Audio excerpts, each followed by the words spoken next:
We're going to show you some amazing photographs now. You're used to seeing, you're used to seeing the royal family posing for official shots and looking very well. But award-winning photographer who joins us now, Alison Jackson, an artiste, and Alison, I love that hair. That's very good. My hair was like that this morning, you know. Oh, really? Well, yeah, I don't even have to do anything. It's lovely. Wake up and go. Yes, that's good. So anyway, Alison's had the Queen trying on rubber gloves. Meghan and... dragging Kate by the hair. Yes, of course, yes. And there you are. It was like a scene from Dynasty there. And even Princess Diana and Marilyn Monroe out shopping together. Now, Alison's got a new exhibition. Yeah, and it takes a look at cheekier things around the King's coronation. Little play on words there. There's a little bottom shot, which I'm sure we'll show you in a minute. You said that just like Dame Edna. Little bottom shot. As we said, Alison's in the studio with us. And Alison, you've been doing this now. You created this genre. You invented this idea. And it just fascinates us. I mean, we're in this era of deep fakes, but this makes us laugh. This is how we imagine the royals are behind closed doors. And you're really playing on that, aren't you? Yes. Well, I mean, the royal family shrouded in myth, particularly when the Queen was alive, like she had such a silence around her. We're all trying to guess, you know, what are they like in private?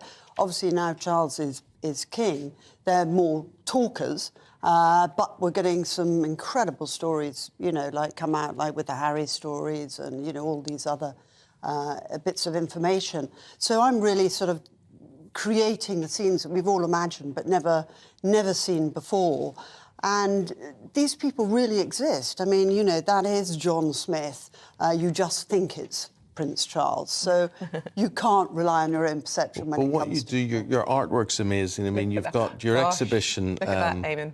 I know. Your exhibition opens today at the Grove Gallery in London, and this is called The Crown, by and large. And look at the readings there. It is so good. The quality's so good. Tell me about your work as an artist now. What you don't just click and hope for the best here. How long does it take to get the right shot? Maybe sometimes you never get the right shot. Well, that's right. But I always come out with something, I think.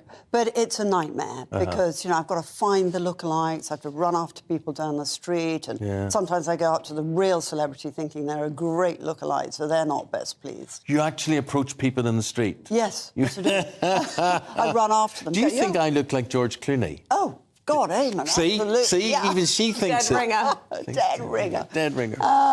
So it's very difficult. Then I've got to style the wigs. I mean, you tried doing a Donald Trump wig. I mean, it's incredible. He has tried, actually. Funny you should say that. That's another story.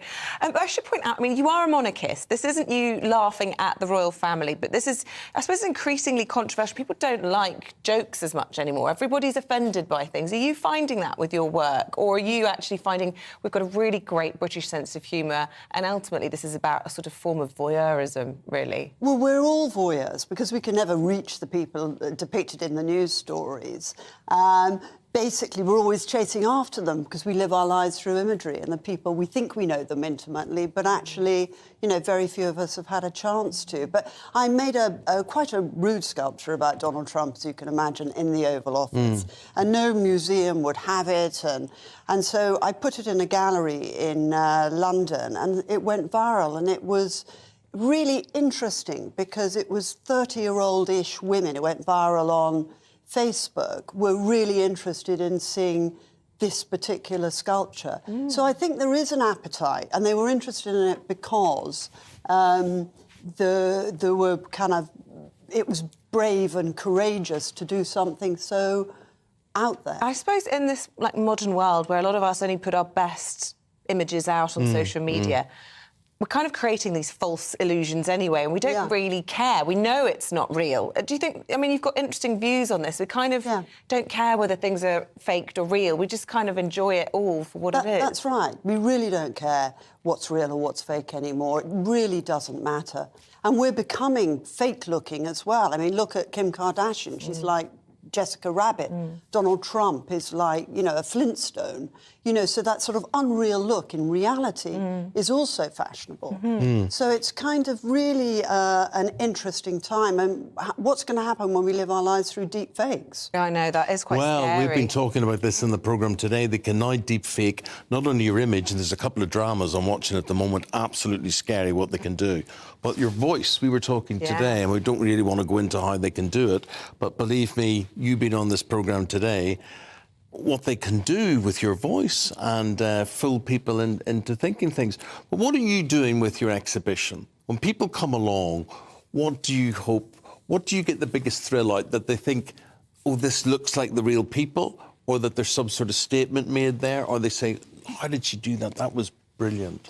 I think really what really fascinates me is how we can't tell what's real anymore. We just don't care.